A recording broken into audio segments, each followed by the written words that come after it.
was 17, goofy, joyful, vibrant. The kind of girl who would burst into a room with her braids swinging, making faces, and dancing like no one was watching. It was the Friday before spring break, and she was absolutely living her best life, getting ready to spend time with her closest friends. But within hours, she'd be stabbed more than a dozen times. Her body left behind in the backyard of an abandoned house. And the person who did it, he was someone who once told her he loved her.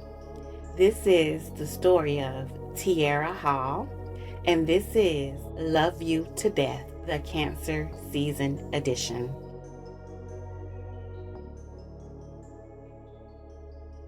Welcome back to Sister Signs and Red Flags, the podcast where astrology ain't therapy, but it's close. I'm your host, Alika, and this episode is part of our true crime Zodiac series, Love You to Death. Now, I know some of y'all are probably like, what does that even mean? So every Zodiac season, I will highlight a true crime case that either happened during that time of year, reflects the emotional or behavioral energy of that Zodiac sign, or involves someone whose chart carries those traits, whether that's victim or perpetrator. The point isn't to blame astrology, it's to actually understand how emotional patterns, personality traits, and energetic archetypes can show up even in tragedy. And just listen, full disclosure, if you're here for the dating chaos, the red flag stories, or the vacation vlogs, baby, this ain't that episode. This one is definitely not jokes. This is going to be the kind of story that sits on your chest after you hit the stop button. So if you're a true crime and astro girl like me, honey, welcome home, sis. This episode is meant for you. All of these episodes, no lie, in this series, they will be heavy. They may be triggering, but I'll tell each one with care and truth. And I hope that someone listening walks away more aware than before they were when they came here. So this week, it's Cancer season. Cancer is the sign of loyalty, emotion, protection, and family.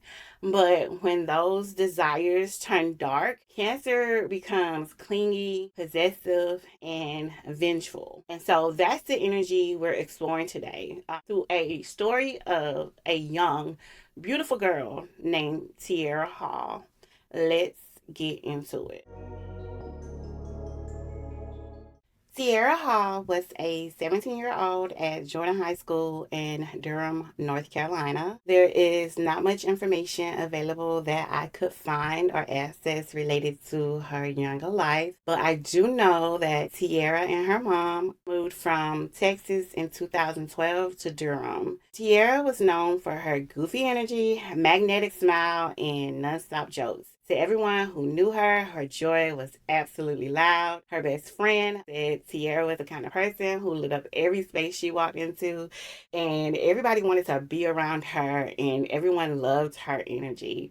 Her mom actually describes her as being goofy and just would walk into a room with a look on her face, swinging her braids, and dancing to her own music. However, one person who couldn't get enough of her definitely was her ex-boyfriend, Kelton Fox. He was known for being obsessive, controlling, and clingy in a way that was absolutely not cute at all. At some point, the relationship ended, and while it's not exactly clear why they broke up, there were reports suggesting that Kelton believed Tierra had cheated on him. Now, whether that belief was either real or imagined, baby, it sent him spiraling. So, on March 27, 2015, Tierra went to school like any other day. Sometime during that day, Kelton, in the school hallway, snatched her phone away from her, knowing that she would follow him to get it back. I mean, like, what 17-year-old teenager wouldn't do that, wouldn't want their phone?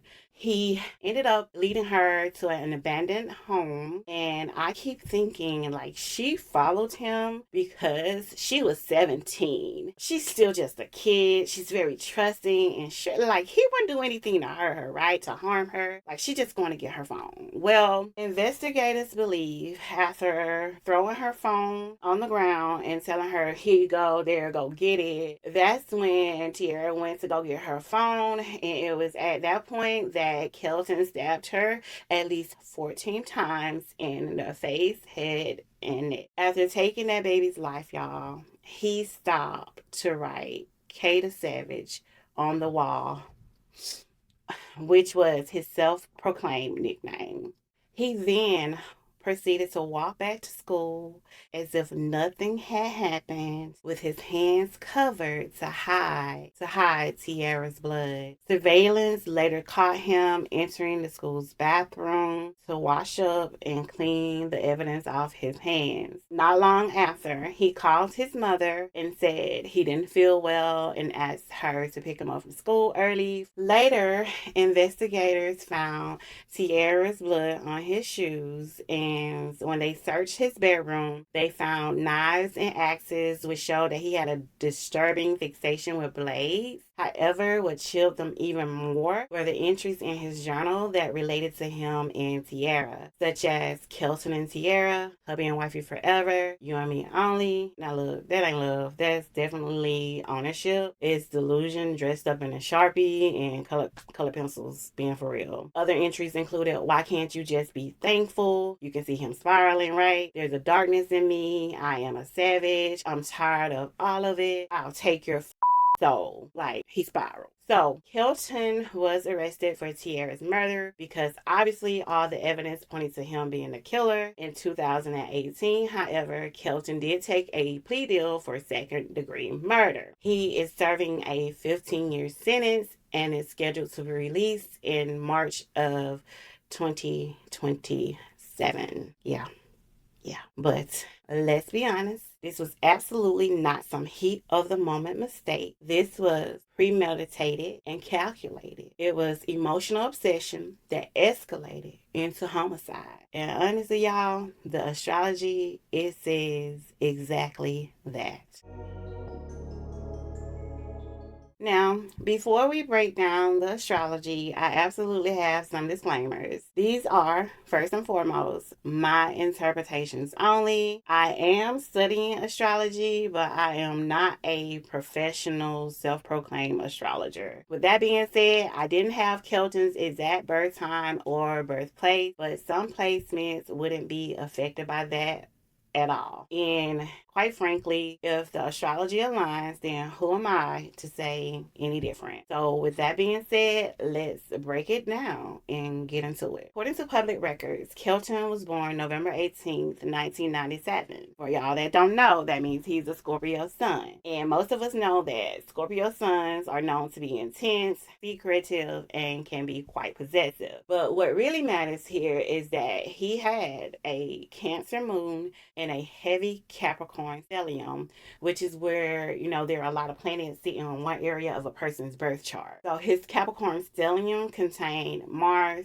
Venus, Uranus, and Neptune. And Capricorn, y'all, if you don't know, is Cancer's sister sign. They sit opposite each other in a zodiac, where Cancer feels, Capricorn controls, and where Cancer protects emotionally, Capricorn plans strategically. And so when those energies, they clash inside of a person, especially someone who is emotionally unstable, you get someone who feels deeply but acts coldly. And so that Cancer moon, it feels everything. It craves love and belonging. But when it feels rejected, Cancer typically retreats into its shell. But after retreating, it lashes out from the hurt. Now you combine that, right? You put that together with all those Capricorn placements. You get someone who doesn't express its emotion. You get someone who plans it. They journal, they rehearse, they plot. And so what looks like a spontaneous teenage tragedy becomes actually a premeditated heartbreak. So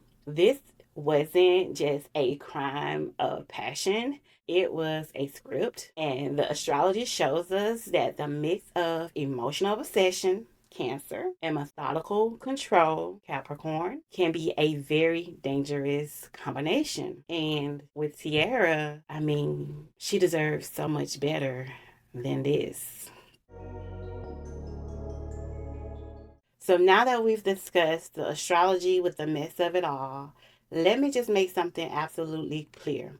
Astrology does not excuse what happened, but it does help us understand the emotional patterns behind it. That Cancer Moon and Capricorn's chart, it wasn't just emotional, it was unchecked. And when you pair that with a wall of Capricorn placements, the kind that suppress emotion, isolate, and turn inward, you get someone who doesn't ask for help. They control, they bottle it up, they act instead of feel. And in this case, his not asking for help, the silence of it turned deadly. Now, again, this isn't about blaming birth charts. It's about understanding how emotional repression and obsessive attachment can become dangerous, especially in young people who've never been taught to handle loss or rejection.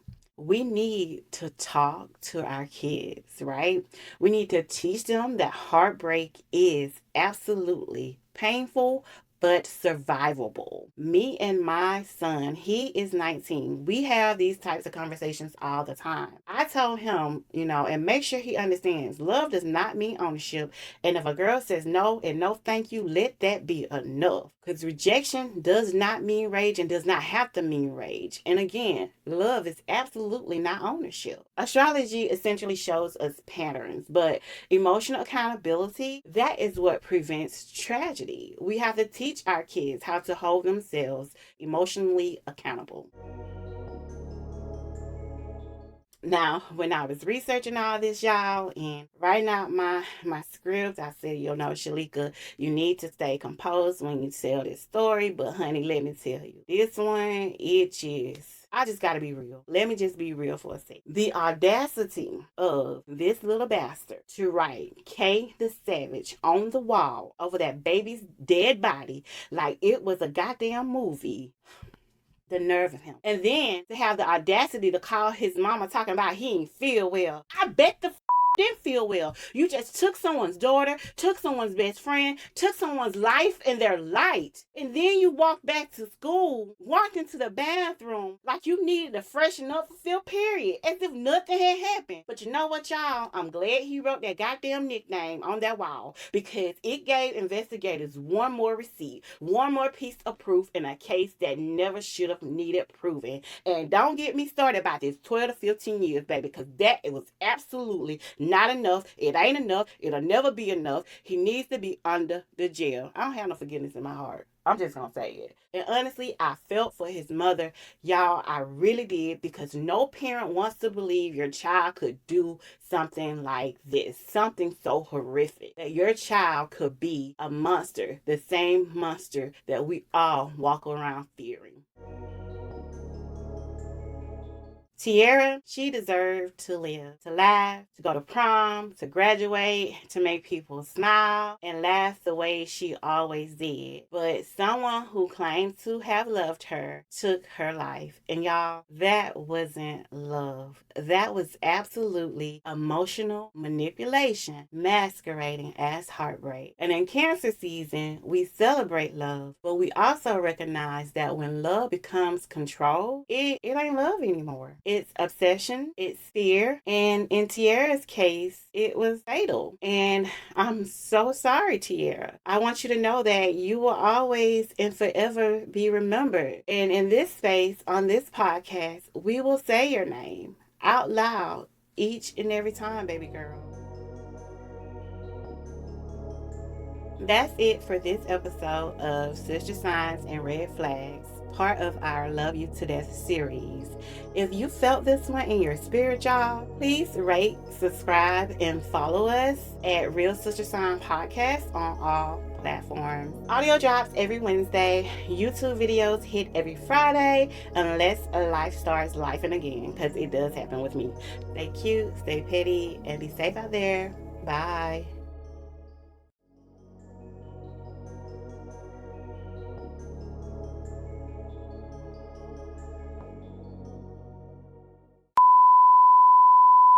I'm your host, Lika, and this is Cancer season, the sign of loyalty, emotional protection at Jordan High School and during Tierra, what the hell is during, Shalika?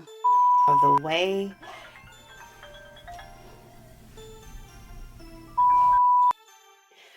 I'm not gonna tell y'all, I've been recording for the last at least 10, 15 minutes and wasn't recording. The hell. Okay. Take 2. See, Charlotte, this is your fault, and I'll make sure I put that in the blooper because you called me and you threw me off. Now, I'm not going to tell y'all I recorded this for the 3rd time because I forgot to turn my fan off and it was going to be in the background and y'all was going to hear it through half of the fucking episode. So, it was good. So, I did so good. Oh my God.